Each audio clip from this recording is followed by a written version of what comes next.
Friends, आज 25 दिसंबर 2023 और आज के इस लेक्चर में हम बात करेंगे filing of ITR of the financial year 2020-21 जिसका असेसमेंट ईयर है 2021-22। लास्ट डेट जा चुकी है और अपडेटेड रिटर्न भरने की लास्ट डेट है 31 मार्च 2024। असेसमेंट ईयर के 24 months from the end of assessment year, या आप इसको ये कहें कि फाइनेंशियल ईयर के 3 साल तक हमारी इनकम टैक्सेबल है।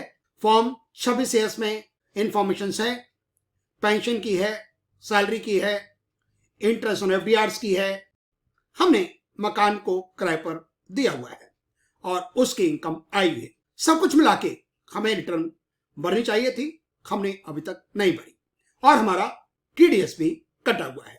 हमारे सामने अब 2 ऑप्शंस है कि क्या हम रिटर्न फाइल करें फाइनेंशियल ईयर 2020-21 की, और जब हम फाइल करते हैं तो अपडेटेड में हमें टैक्स तो देना ही है, साथ में एडिशनल टैक्स भी देना होगा जो कि 50% है।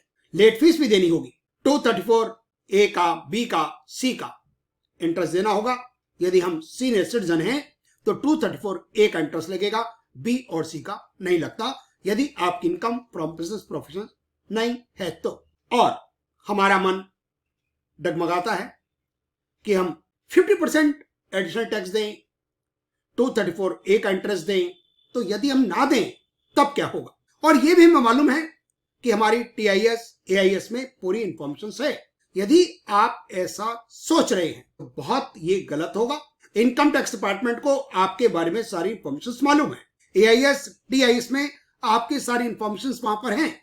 आपकी इनकम टैक्सेबल थी, आपका TDS कटा हुआ है, आपको और भी टैक्स पे करना है। यदि आपने रिस्क लिया तो रिस्क ये बहुत महंगा साबित होगा, क्योंकि जैसे ही 31 मार्च 2024 खत्म होगी, इनकम टैक्स डिपार्टमेंट का आर्टिफिशियल इंटेलिजेंस का सॉफ्टवेयर नोटिस इशू करना शुरू कर देगा। सेक्शन 148 के अंदर 1/4/24 से 31/3/25 तक इनकम टैक्स डिपार्टमेंट कभी भी आपको नोटिस इशू कर सकता है और आपको कहा जाएगा आप ITR फाइल करें।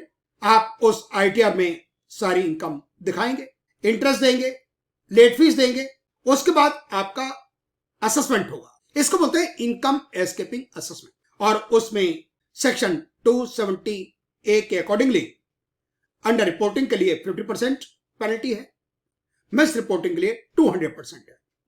लेकिन जनरली इनकम टैक्स ऑफिसर जो आपका असेसिंग ऑफिसर होगा वो 200% पेनल्टी लगा देगा।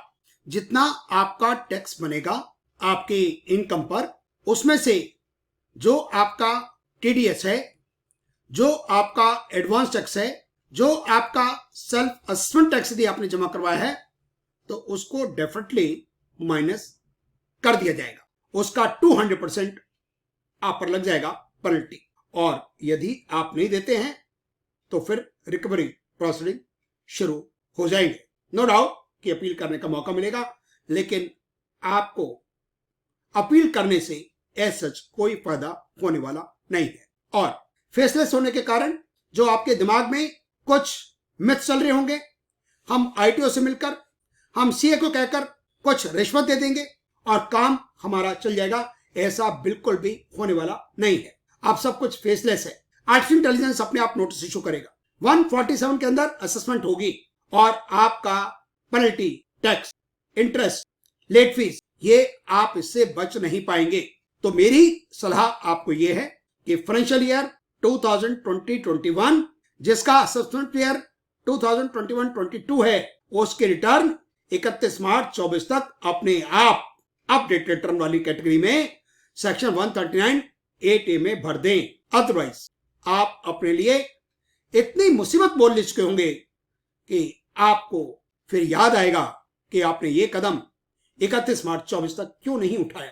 यह है form 26AS of the financial year 2020-21 जिसमें IOB ने टैक्स काटा हुआ है 2760 और इनको पेंशन मिली है 41,704। आईओबी ने एक और इंटरेस्ट दिया एफडीआर पर 12,212। इंडस बैंक ने दिया 17,415.87। और ये सब कुछ रिपोर्टिंग टीआईएस के अंदर है। ये एक सीनियर सिटीजन का केस है। पेंशन 5,41,704, सेविंग बैंक का इंटरेस्ट 20,531, एफडीआर पर इंटरेस्ट हुआ 96,362 और इन्होंने म्यूचुअल फंड्स भी खरीदे हैं। स्टेट बैंक से पेंशन आती है, सेविंग बैंक का इंटरेस्ट भी दे रखा है स्टेट बैंक का, इंडस बैंक का और एचडीएफसी बैंक का। एफडीआर की डिटेल्स भी हैं, IOB, HDFC bank, Indus bank. Mutual fund जो परचेज किए वो भी इंफॉर्मेशन गवर्नमेंट ऑफ इंडिया के पास हैं। और ये है AIS, उसके अंदर भी इंफॉर्मेशन है।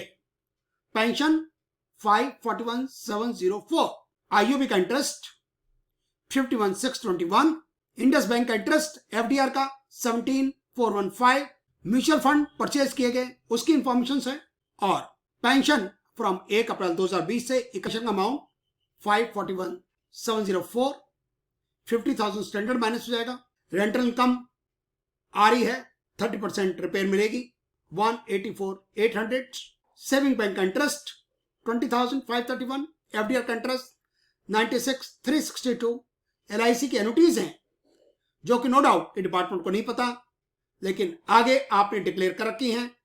जो रिटर्न आपने फाइल की मैसेज आने के बाद फाइनेंशियल ईयर 22-23 की, तो इसका मतलब एनुटी पहले से आ रही होगी। इस तरह के घपले आपको परेशान करेंगे। टोटल इनकम हो जाती है 8,66,325, 1.5 लाख का पीपीएफ, 50,000 का ATTB। अमाउंट हो जाता है टैक्स का 44,996। सर बैंक ने काटा 2,760, 42,236 आपको और देना है। इंटरेस्ट लगेगा 234A का, क्योंकि सीनियर सिटीजन है इसलिए B और C का नहीं लगेगा। 52,364 और इसका लगेगा 50%। जी हाँ, लेट फीस लगेगी 5,000। टोटल अमाउंट हो जाएगा 83,546।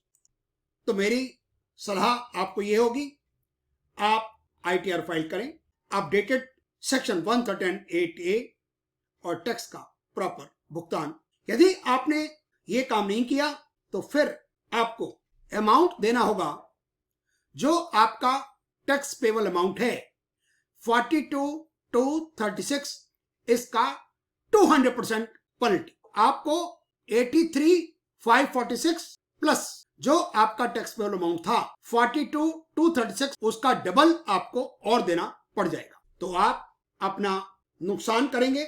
जब ये नोटिस आएगा तो 234A का इंटरेस्ट और जब तक बढ़ चुका होगा। तो डिसाइड आपको ये करना है कि क्या आप 84,000 रुपीज दें या 84,000 प्लस इंटरेस्ट जो और बनेगा 1% पर मंथ के हिसाब से, और प्लस 42,000 का डबल। और इसमें मुझे किसी तरह का संदेह नहीं है कि ये आपको नोटिस इशू नहीं होगा। Thank you very much watching my video.